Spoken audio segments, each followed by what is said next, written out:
আলিপুর আবহাওয়া দপ্তর সূত্রে জানা যাচ্ছে, উত্তরবঙ্গের ক্ষেত্রে আগামী 12 তারিখ পর্যন্ত বৃষ্টির কোনো সম্ভাবনা নেই। সব জায়গাতেই শুষ্ক আবহাওয়া থাকবে। শুধুমাত্র 13 তারিখে দক্ষিণ দিনাজপুর এবং মালদাতে বৃষ্টির সম্ভাবনা রয়েছে। পাশাপাশি যদি দক্ষিণবঙ্গের কথা বলা যায়, দক্ষিণবঙ্গের ক্ষেত্রেও কিন্তু 5 দিন কোনো বৃষ্টির সম্ভাবনা নেই। সব জায়গাতেই শুষ্ক আবহাওয়া থাকবে এবং কিছু কিছু জায়গায় মেঘলা আকাশ থাকবে, তবে বৃষ্টির কোনো সম্ভাবনা কিন্তু কোথাও থাকছে না। পাশাপাশি কলকাতার ক্ষেত্রে এবং কলকাতার যে সকল পার্শ্ববর্তী অঞ্চল রয়েছে সেখানে কিন্তু 2 থেকে 3 ডিগ্রি তাপমাত্রা বাড়বে 48 ঘন্টায়, এমনটাই আলিপুর আবহাওয়া দপ্তর সূত্রে জানা যাচ্ছে। প্রথমে আমি নর্থ বেঙ্গলের কথা বলি। আগামীকাল আজ 9, 10, 11, 12 ওয়েদার ড্রাই থাকবে, মানে বৃষ্টি হবে না। 13 তারিখে অল্প বৃষ্টির সঙ্গে ঠান্ডার হতে পারে সাউথ দিনাজপুর এবং মালদা। এবার আসুন সাউথ বেঙ্গলের কথা।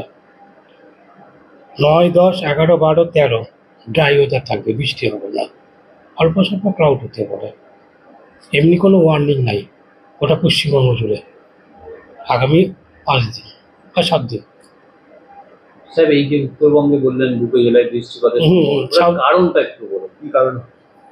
এমনি কারণটা আইসোলেটেড কারণ, এমনি কোনো সিনের কোনো ফিচার নেই। হ্যাঁ, এই যে কলকাতার ক্ষেত্রে কেমন আবহাওয়া থাকবে কয়েকদিন? কলকাতা হলো ড্রাই ওয়েদার থাকবে, শুষ্ক ইয়ে থাকবে। তাপমাত্রা হলো গিয়ে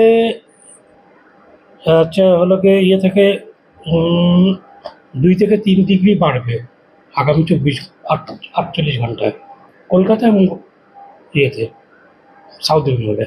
এই শুষ্ক ওয়েদারটা কতদিন থাকবে কলকাতা বা দক্ষিণবঙ্গের ক্ষেত্রে? এখনো পর্যন্ত যেটুকু প্রেডিকশন আছে আগামী 5 দিন থাকবে। আর পশ্চিমের জেলাগুলোতেও কি তাপমাত্রা একইভাবে বাড়বে? এইভাবে বাড়বে, 2 থেকে 3 ডিগ্রি বাড়বে, তারপরে ইয়ে হয়ে যাবে, নর্মাল হয়ে যাবে। এই তাপমাত্রা বাড়ার কারণ হঠাৎ করে? এটা হলো পশ্চিমী ইয়েতে আসছে।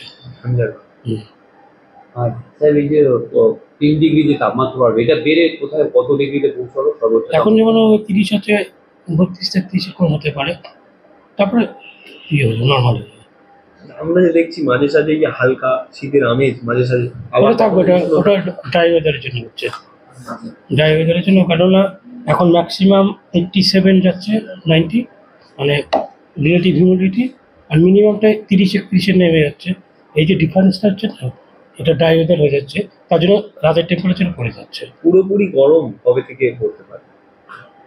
এই মুহূর্তেটা তো গরম এই মুহূর্তে বলা মুশকিল।